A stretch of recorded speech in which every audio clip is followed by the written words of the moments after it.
Class 10 প্রত্যেক ছাত্রছাত্রীকে আমার পক্ষ থেকে গুড ইভিনিং। ক্লাস 10-এ গণিত প্রকাশ তোমাদের যে টেক্সট বইটি রয়েছে তার ধারাবাহিকভাবে অঙ্ক করা চলছে। তারপরেও আমি কিছু কিছু ছোট ছোট 5-7 মিনিটের করে একটা করে ক্লাস করার চেষ্টা করছি, যে ইম্পর্টেন্ট অঙ্কগুলো যেগুলো পরীক্ষায় আসার সম্ভাবনা রয়েছে সেই ধরনের অঙ্কগুলো দিয়ে একটা দুটো অঙ্ক দিয়ে 5-7 মিনিটের একটা করে ক্লাস করার চেষ্টা করছি। তোমরা প্রত্যেকটি ক্লাস ফলো করো, প্রত্যেকটি ক্লাস মন দিয়ে দেখো।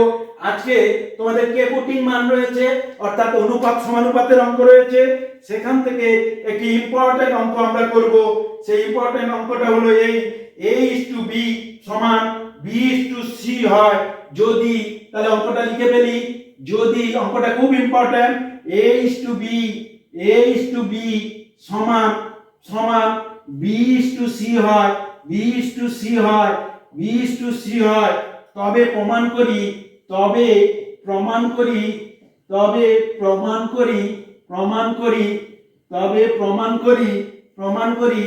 a square b square c square into 1/a cube plus 1/b cube plus 1/c cube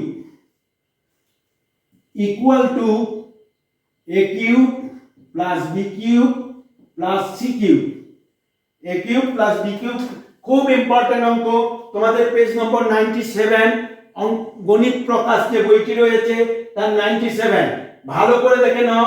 অঙ্কটাকে আমি আবার পুনরায় পড়ছি। a/b সমান b/c হয়, তবে প্রমাণ করি a square b square c square into 1/a cube plus 1/b cube plus 1/c cube equal to a cube plus b cube plus c cube. চলো আগে এইটাকে আমরা একটা ধ্রুবক হিসেবে ধরে নিই। চলো তাহলে দেখো a/b সমান b/c সমান k কনস্ট্যান্ট ধরিলাম, চলো তাহলে a সমান কি হচ্ছে, a/b সমান k একটা রাশি, আর একটা রাশি b/c সমান k আর একটা রাশি। চলো এখানে বের করি।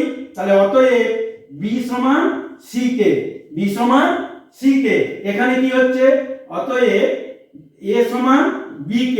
এই দেখো এই b এর মানটা কত আছে, ck, তাহলে এই b এর জায়গাটায় আমি কি করলাম, b এর মান লিখলাম ck ইনটু k। এই যে k, b এর পরে যে k আছে, হ্যাঁ b এর পরে যে k আছে, তাহলে কি দাঁড়ালো ck স্কয়ার। তাহলে a equal to ck square এবং b ইকুয়াল টু ck। এই জায়গাটা ভালো করে বুঝে নাও। আবার বলছি, ভালো করে দেখো, a/b সমান b/c equal to k, a/b সমান b/c ইকুয়াল টু k ধরিলাম। তাহলে এই দুটো রাশির মান k, তাহলে a/b সমান k একটা রাশি আর b/c সমান k একটি রাশি। আমি প্রথমে b ইকুয়াল টু c কে বের করলাম, কারণ এখানে a ইকুয়াল টু b কে আছে, b এর জায়গায় b এর মান অর্থাৎ c কে বসালাম আর k ছিল k লিখলাম, হয়ে গেল কি এর মান ck স্কয়ার।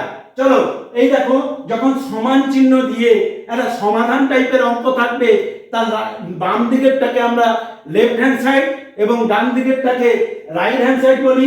তাহলে চলো আমরা লেফট হ্যান্ড সাইডটা লিখে ফেলি। লেফট হ্যান্ড সাইডে কি আছে, a square b square c square into a cube plus b cube 1/a cube plus 1/b cube plus 1/c cube. চলো মান বসাও। এর মান কত, ck স্কয়ার। চলো এর মান বসাচ্ছি ck স্কয়ার, তাহলে c square k to the power 4, কারণ a স্কয়ার আছে তাই c এর মাথায় স্কয়ার দিলাম, আর k স্কয়ার যেহেতু k টু দি পাওয়ার 4। চলো তারপরে কি হচ্ছে, b এর মান কি আছে ck, তাহলে c স্কয়ার k স্কয়ার আর কি আছে c স্কয়ার, c এর কোনো মান নেই তাই রেখে দিলাম এইখানে। চলো তাহলে 1 বাই কি আছে, এর মান কত ck স্কয়ার, তাহলে c cube k to the power 6 কেমন পাওয়ারে পাওয়ারে গুণের সময় যোগ হয়, হোলের সময় গুণ হয়, মনে থাকবে। প্লাস 1/3 মান কত ck, তাহলে c কিউব k কিউব, বোঝা যাচ্ছে। প্লাস 1/c কিউব হলো। চলো এটাকে গুণ করি। এই দেখো c c c, তাহলে c পাওয়ারে পাওয়ারে যোগ, তাহলে 2 2 4 এবং 6, তাহলে c two the power 6 k, দেখো পাওয়ার 4 আর 2 অর্থাৎ k টু দি পাওয়ার 6 হয়ে গেল। কেমন আমি এখানে কমন নিই 1/c কিউব, এই রাশিটা থেকে দেখো প্রত্যেকটা 1/c কিউব আছে, নিয়ে নিলাম কমন, তাহলে কি পড়ে থাকছে 1/k two the power 6 plus 1/k cube plus 1। এই দেখো এই c কিউব ঘরে আছে, এটা কেটে এটাকে কি করলাম ভাগ করছি, যখন বিয়োগ হয়ে যাবে অর্থাৎ c কিউব হয়ে যাবে, c কিউব হয়ে গেল। তাহলে কি দাঁড়ালো এখানে c cube k to the power 6। এই দেখো এটা একটা ভগ্নাংশের যোগ আছে, আমি যোগ করছি, যা লসাগু বা LCM k to the power 6, তাহলে এটা 1 plus k cube plus k to the power 6 হয়ে গেল। দেখো এই k টু দি পাওয়ার 6 এই k to the power 6 vanish হয়ে গেল, তাহলে কি থাকছে c cube into k cube, c cube into k to the power 6 plus k cube plus 1। এই যে তাহলে রাইট হ্যান্ড লেফট হ্যান্ড সাইডে কি হলো c square into c cube into k to the power 6 plus k cube plus 1। ঠিক আছে, আমি এই পার্টটা মুছে দিয়ে এইবার আমি কি করছি রাইট হ্যান্ড সাইডটা করছি। চলো রাইট হ্যান্ড সাইডটা করি। এখানে একটা দাগ দিয়ে দিলাম, রাইট হ্যান্ড সাইড কি আছে a cube plus b cube plus c cube. চলো a কিউব এর মান কত sec স্কয়ার ছিল, sec স্কয়ার, তাহলে c cube k to the power 6 plus b মানে c k ছিল, তাহলে c cube k cube plus c এর মান ছিল না, তাই রেখে দিলাম c কিউব। চলো এখানে কমন নাও, c কিউব কমন নাও, কি থাকবে k to the power 6 plus k cube plus 1। দেখো মিলেছে।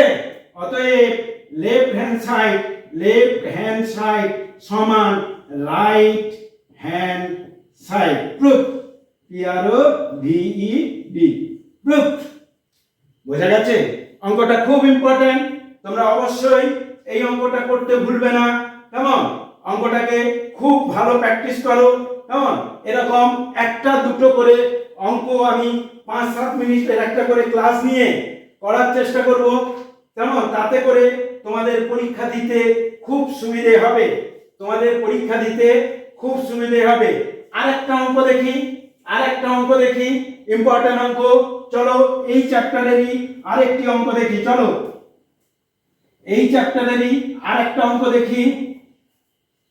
এই অনুপাত সমানুপাতে এখানে রয়েছে, দেখো a:b সমান c:d সমান e:a বলে প্রমাণ করি যে, ভালো করে দেখো a:b সমান c:d সমান e:f হলে প্রমাণ করি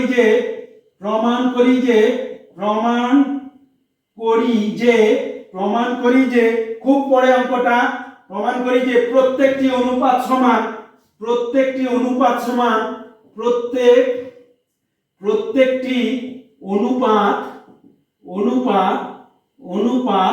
সমান 5a minus 7c minus 13e by 5b minus 7d minus 13f। চলো অঙ্কটাকে দেখো, প্রথমেই বলেছি অনুপাতটাকে আমরা একটা মান ধরে নিই, তাহলে কি হবে a by b সমান c by d সমান e by f সমান k। দেখো ধরে নিলাম k একটি কনস্ট্যান্ট বা ধ্রুবক, ধরি হয়ে গেল। তাহলে প্রত্যেকটি অনুপাত কি হবে? a বাই b সমান k হলো, তাহলে c বাই d সমান k হলো, তারপর e বাই f সমান k। এই যে প্রত্যেকটি অনুপাত, তাহলে প্রত্যেকটি অনুপাতের মান কি? k। তাহলে দেখো a সমান কি দাঁড়াচ্ছে? অতএব a সমান bk। তারপরে দেখো অতএব c সমান dk। তারপরে দেখো অতএব e সমান fk হলো।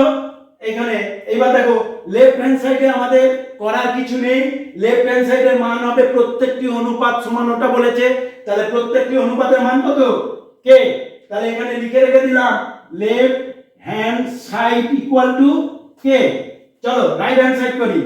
রাইট হ্যান্ড সাইড কি আছে? 5a - 7c - 13e by 5b - 7d - 13f। চলো মান বসাও। তাহলে 5a এর মান কত? bk। তাহলে এর মান কত হচ্ছে? bk মাইনাস 7c, c এর মান কত? dk হলো। তারপরে মাইনাস 13e এর মান কত? fk বসিয়ে দিলাম বাই b এর মান নেই, d এর মান নেই, f এর মান নেই, বসিয়ে দিলাম 5b - 7d - 13f। চলো কমন নাও। কি কমন যাবে?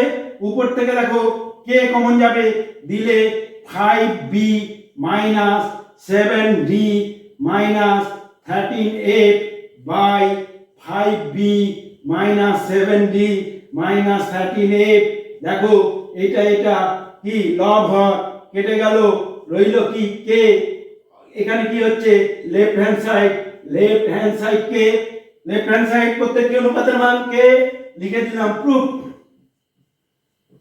দুটো ইম্পর্টেন্ট অঙ্ক এই সামান্য সময়ের ক্লাসে করালাম। প্রত্যেকে মন দিয়ে দেখো।